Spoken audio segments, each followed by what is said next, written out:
The Guardian has a story out. The story of an uncontacted tribe in the Brazilian rainforest. Headline, photographs reveal first glimpse of uncontacted Amazon community. Exclusive automatic cameras in the Brazilian rainforest show images of the Massaco people who are flourishing despite environmental threats. So these are pictures, cameras that were just set up so the group remains uncontacted, truly, but by the white man or any kind of civilized man. The pictures of a group of men offer the outside world its first glimpse of the community and give further evidence the population is growing. Well, that's good. This uncontacted tribe surviving on roaches and dirt is able to have kids and grow its population. America, the richest people in the history of the world, can't do that. We haven't had above replacement birth rate since 1971. Maybe we should go move to the jungle and eat bugs. Then maybe we could have a flourishing country. I'm not in any way being ironic. That's crazy. That's not even the point I wanted to make, but that is such a shocking fact of this article. These people who are naked, running through the jungle, who probably think these cameras are, alien deities who have shown up. These people have a more ordered and serious society than America in the year of our Lord 2024. That's really bad. Now, the article goes on. The group is known as the Massaco after the river that runs through their lands, but no one knows what they call themselves. No one's talked to these people, so they don't know we just call them Massaco.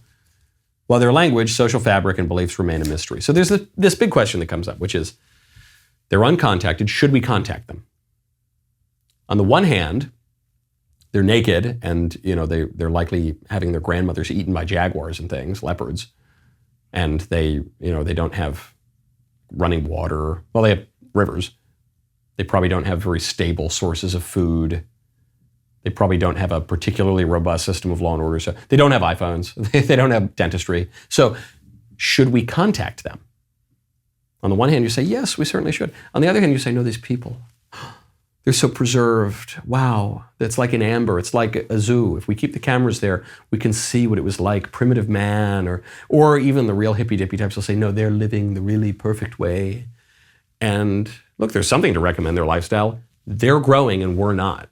So they're doing something right. But still, I bet there's a lot of problems with this tribe running around naked in the jungle.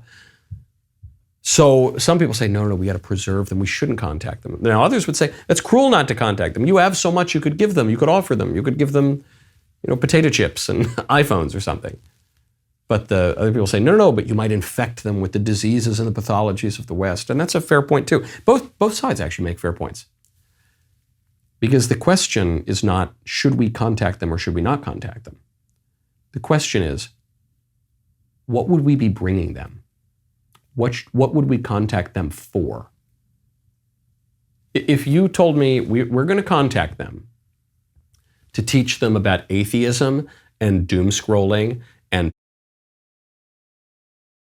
we're going to teach them all those great wonders of life in the 21st century, I would say, you know what? Leave them alone. Okay, they seem to be actually doing fine on their own. If, on the other hand, you say, we're going to contact them to make disciples of all nations and teach them about the love of God, the love of Christ, who is incarnate, and we're about to celebrate the incarnation, who died to redeem mankind and fulfills the old law and promises everlasting life. And we're gonna do actually what the first explorers to the Americas did. Men like Christopher Columbus, Hernan Cortez, the conquistadors, these great brave men who brought civilization to the Americas, helped to give us our country. I would say go full steam ahead. That's a charitable thing to do. That's very good for the uncontacted tribe. That's what the West used to do when we called our civilization Christendom and we had a good, thriving civilization. Now we have a dying civilization that is being invaded by people who have other religions, or worse yet, they don't bring their religion here. Worse yet, they adopt our lack of religion and drive cars into Christmas markets. Yeah, well, we don't want to spread that. You're right, I'm anti-contacting to spread the sicknesses that have infected modernity, liberal modernity. But if we're going to go back to the old school, yeah, bring them the truth. Bring them the truth. So much of modernity is based on falsehood. We would be leading them further from the truth if we did that. Or we can bring them the love of God, bringing them closer to the truth, God who is the truth, Christ who is the truth. Yeah, good. Let's do that. That's a good idea. What'd you think about that clip? You like it? Especially with my Christmassy little outfit on, the green and a little bit of red. Ring the bell. Subscribe. We'll see you next time.